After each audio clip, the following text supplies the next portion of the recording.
Have you ever wondered how the multifamily property market is performing in today's economic climate? Well, according to the latest report from MSCI Real Capital Analytics, multifamily property prices have experienced a decline. Welcome to the Commercial Real Estate Insights podcast. I'm your host, Steve Hamoen. Let's get right to it. In April, the Commercial Property Price Index, or CPPI, reported a 0.4% decrease in multifamily property prices compared to the revised level of the previous month. On a year-over-year basis, prices were down by 1.09%. This index, tracked by MSCI, is computed based on the resale prices of properties with known earlier sales prices and dates, reflecting changes over time rather than absolute prices. Interestingly, the multifamily property prices hit a low point in August of last year, but began to rise, peaking in February. However, they've been on a downward trend for the past 2 months. Currently, multifamily property prices are 19.2% below their peak, yet 12.3% above their January 2020 levels. They remain 15.3% below their pre-pandemic trend line.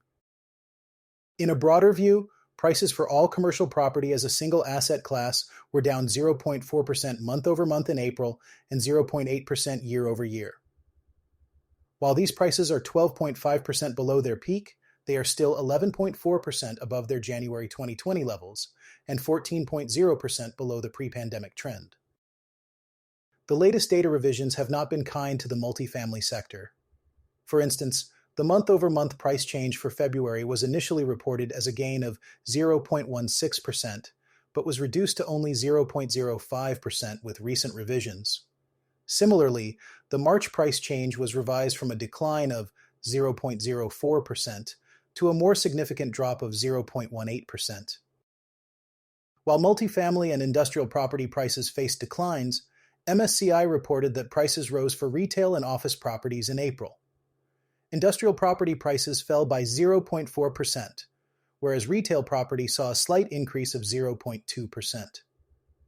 Notably, suburban office prices rose by 0.7%, while central business district office prices increased by 0.1%.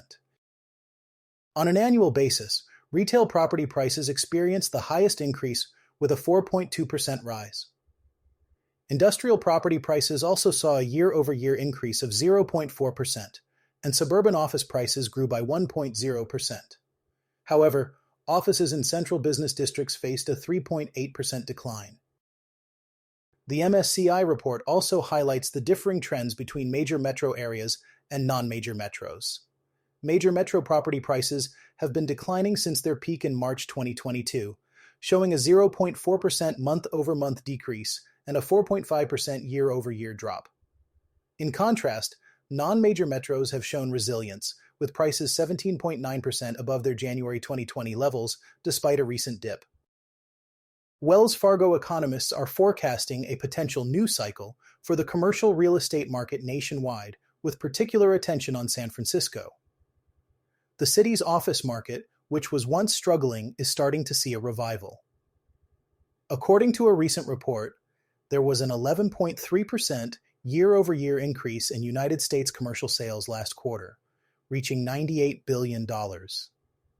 This resurgence is attributed to factors such as lower financing costs, improved access to capital, and a lack of new construction, which may help stabilize the market. In San Francisco, there's a noticeable decrease in office vacancy rates and an increase in office visits, though office sales are still down year-over-year. The city could soon see its first mixed-use tower in years, which has been described as a significant turning point. This 41-story skyscraper at 530 Sansom Street, being developed by Irvine-based Related California, will feature 400,000 square feet of high-end offices above a luxury hotel. The city's commercial real estate market, which hit a record 37% vacancy last year, rebounded last quarter with a 35.8% office vacancy. Return-to-office mandates have played a crucial role in this turnaround, with office net absorption rising nationwide for the first time since 2021. In San Francisco, office visits in March increased by 9.6% from the previous year. Despite improvements in office occupancy, office sales were still 18% lower year over year. The Wells Fargo economists attribute the cautiously optimistic outlook to the limited new construction in recent years. The pipeline of new commercial and multifamily projects has significantly thinned due to high financing costs, which should help maintain market balance amid policy changes and market volatility. Additionally, the restructuring or negotiation of loans by lenders is contributing to the market's positive trends. Distressed sales accounted for only 2.5% of all transactions in the fourth quarter, with $8.2 billion in distressed loans and $5.9 billion in reworked loans.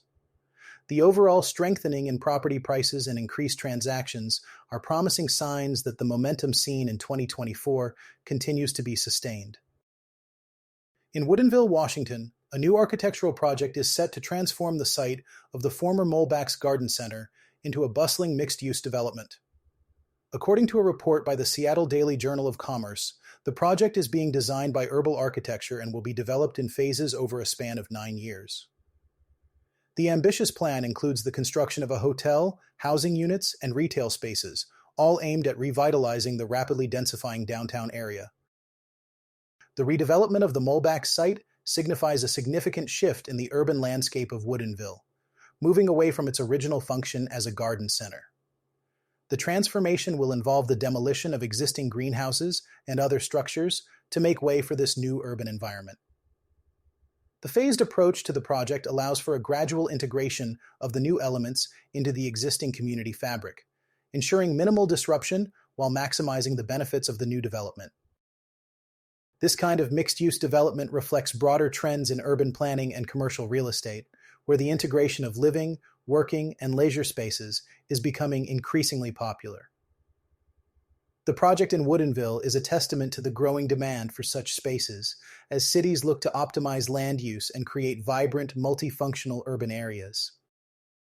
Meanwhile, in the Ontario markets of Kitchener, Waterloo, and Cambridge, there is a similar push towards mixed-use developments. These regions are seeing an increase in projects that combine residential, commercial, and retail spaces, aiming to create cohesive communities that cater to a range of needs.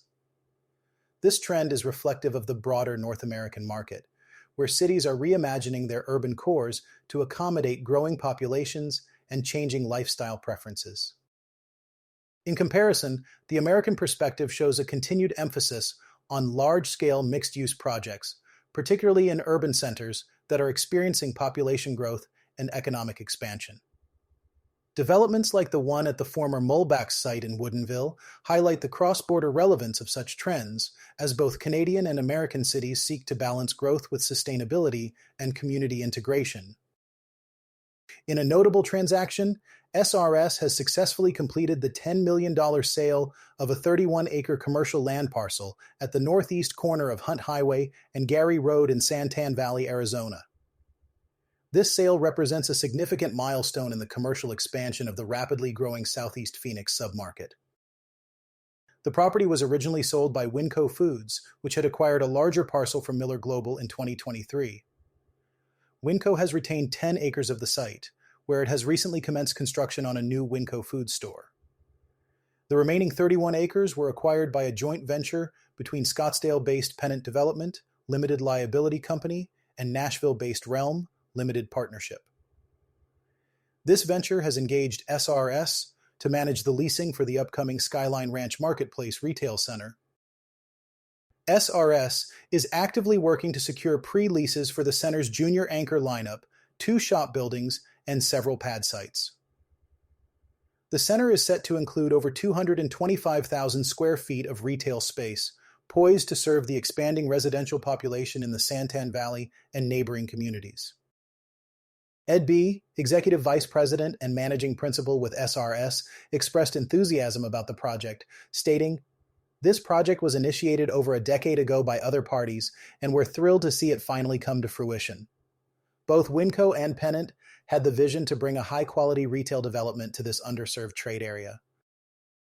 In recent news from Tim Schooley of the Pittsburgh Business Times, the iconic Grant Building in downtown Pittsburgh is now on the market as CBRE Group seeks a buyer for this historic skyscraper. Designed by the renowned architect Henry Hornbostel, the The Grant Building is one of the most distinguished office buildings in Pittsburgh, celebrated for its architectural significance and historical importance. Situated on Grant Street, the Grant Building stands as a testament to early 20th century architectural design, offering a glimpse into Pittsburgh's rich history. As one of the largest office buildings in downtown Pittsburgh, its presence is a significant component of the city's skyline and urban fabric. The decision to list the Grant Building for sale comes amidst a dynamic commercial real estate market, where investors are increasingly looking at historic buildings as valuable assets for redevelopment or investment. This trend reflects a broader movement across North America, where cities are reimagining their historic properties to meet modern commercial and residential needs. The sale of the Grant Building is a notable event in Pittsburgh's real estate scene, highlighting the ongoing interest in preserving and revitalizing historic structures. As CBRE Group seeks potential buyers, the future of this iconic building will be closely watched by both local and international investors. Thank you for listening to the Commercial Real Estate Insights podcast. I'm your host, Steve Hamoen. See you on the next one.